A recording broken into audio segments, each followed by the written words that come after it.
दोस्तों इस वीडियो का मकसद है कि मैं आपको वो गलतियां बता पाऊं जो मैंने कभी की थी, जिसकी वजह से शायद मैं उतनी अच्छी अपनी बैक डेवलप नहीं कर पाया। लेकिन मैं चाहूंगा कि आप इस वीडियो को अच्छे से पूरा ध्यान से देखें, ताकि कहीं आप भी ये सेम गलतियां दोहरा ना रहे हों, जिसकी वजह से कहीं आपके बैक डेवलपमेंट रुक ना जाए।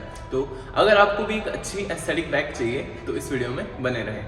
मेरा नाम है सिकंदर और आपका स्वागत है मेरे चैनल पर। अगर आप पहली बार आए हैं तो इसे ज़रूर से एक लाइक दे सकते हैं और मेरे चैनल को सब्सक्राइब कर सकते हैं, और आप मेरी दूसरी वीडियोस भी चेकआउट कर सकते हैं। तो फालतू टाइम वेस्ट नहीं करेंगे और सीधा चलेंगे अपनी वीडियो की तरफ। तो सबसे पहली गलती जो आप लोग शायद काफ़ी सारे लोग कर रहे होंगे कि वो अपने रूटीन में डेडलिफ्ट को ऐड नहीं करते हैं। शायद वो डरते हैं कि कहीं उनसे इंजरी ना हो जाए या फिर ऐसा कुछ। तो मैं बता दूं कि अगर आपको अपनी बैक डेवलप करनी है तो डेडलिफ्ट से अच्छी एक्सरसाइज कोई भी नहीं है, क्योंकि इतना बड़ा मसल ग्रुप होने के बाद में भी डेडलिफ्ट एक ऐसी एक्सरसाइज है जो आपकी ओवरऑल पूरी बैक को डेवलप करने में मदद करती है।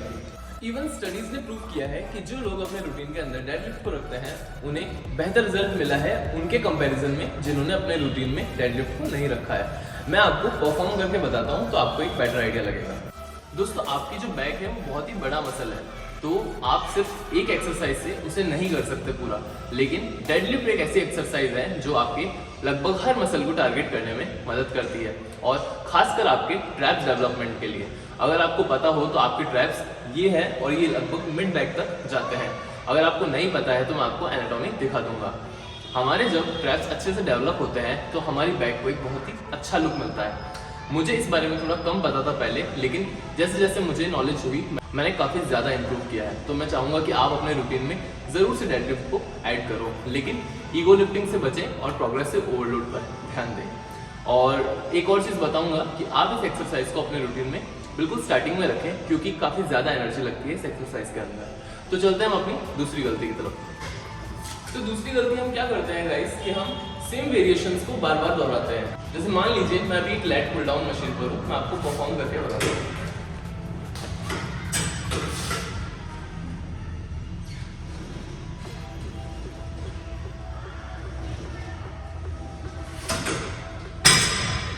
तो आपने ये एक्सरसाइज अपने लेट्स के लिए लगा ली। अब इस एक्सरसाइज में हमने क्या किया है कि हमने एक वर्टिकल पुल किया है, यानी कि हमने जो ऊपर एक रॉड लगी है उसको हमने इस डायरेक्शन में पुल किया है ताकि हम अपने लेट्स को डेवलप कर पाए। लेकिन यहाँ पर आप गलती क्या करते हैं कि जैसे मान लीजिए एक ये चीज हो गई, आपने देखी होगी, इसको आप लगा के सेम चीज करते हैं, इसी को उसी मशीन पे रिवर्स ग्रिप करके लगाने लग जाते हैं। तो यहाँ आप गलती क्या करते हैं कि आप सेम वेरिएशंस को बार बार दोहरा रहे हैं, जिससे कोई फायदा नहीं है।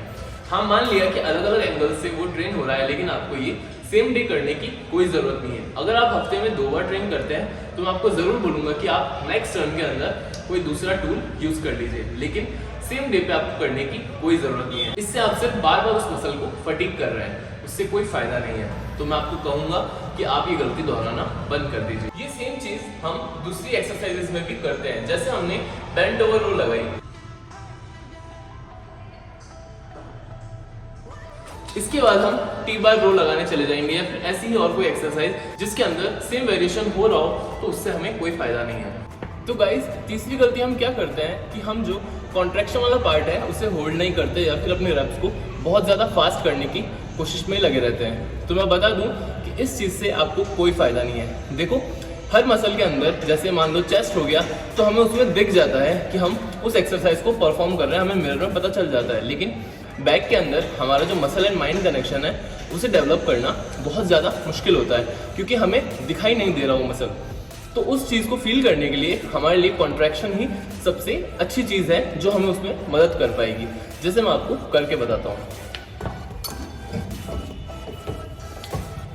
मान लीजिए आप सीटेड रो लगा रहे हैं, जिसके अंदर आपने पूरा स्ट्रेच दिया और उसके बाद में आपने इसे पूरा कॉन्ट्रैक्ट किया।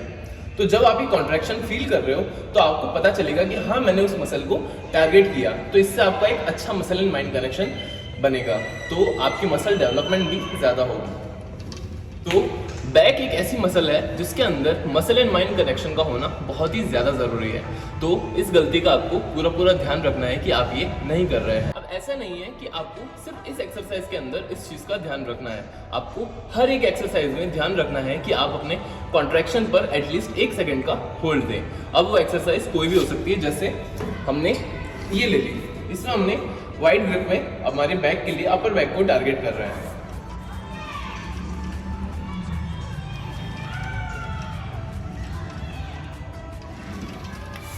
तो अगर आप कॉन्ट्रैक्शन पार्ट को होल्ड करते हैं तो आपका मसल डेवलपमेंट बहुत अच्छा होता है।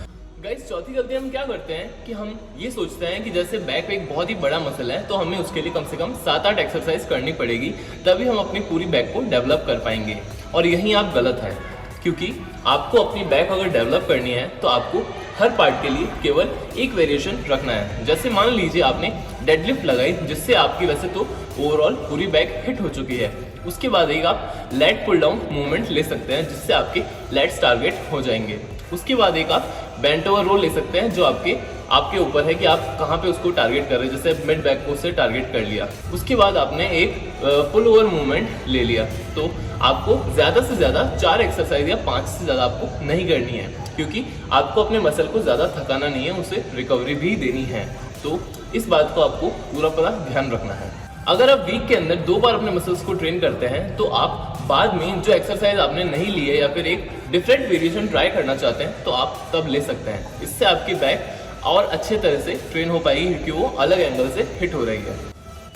गाइस, 5th गलती जो कि आई थिंक बहुत ही ज़्यादा कॉमन है, या फिर मैं रोज़ किसी ना किसी को करते हुए देखता ही हूँ, वो बस लगे रहते हैं कि कैसे मैं अपनी 9, 10, 12 जो भी रेप्स वो कर रहे हैं उन्हें करके भाग लूँ।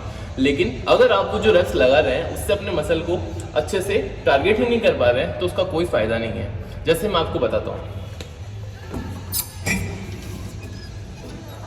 मान लीजिए इससे आप अपने फ्लैट्स को टारगेट कर रहे हैं, तो इसके लिए आपको पूरा स्ट्रेच देना पड़ेगा। उसके बाद में इसे पूरा कॉन्ट्रैक्ट भी करना पड़ेगा। अब जाके आपका एक रैप है वो कंप्लीट हुआ है। अगर आप ये कर रहे हैं तो इससे आपकी बैक नहीं बनने वाली, या फिर कोई भी मसल नहीं बनने वाला। आपको ध्यान रखना है कि आप एक अच्छी फॉर्म के अंदर पूरा उसे स्ट्रेच कर रहे हैं और उसे पूरा कॉन्ट्रैक्ट कर रहे हैं और उसे होल्ड भी कर रहे हैं। तो अगर आप ये गलती कर रहे हैं तो इसे प्लीज़ बंद कर दीजिए, क्योंकि आपकी कोई भी मसल हो गई उसे टारगेट होने के लिए या फिर उसे ट्रेन करने के लिए आपको एक पूरा रेंज ऑफ मोशन देना पड़ेगा। तो आपको इन गलतियों का पूरा ध्यान रखना है। और अगर आपको वीडियो अच्छी लगे तो आप इसे ज़रूर से एक लाइक देकर ज़रूर जाना भूलना मत, और सब्सक्राइब किए बिना तो बिल्कुल मत जाना। मैं सिकंदर आपके लिए ऐसे ही वीडियो लाता रहूँगा। Thanks for watching this video and thanks for your support.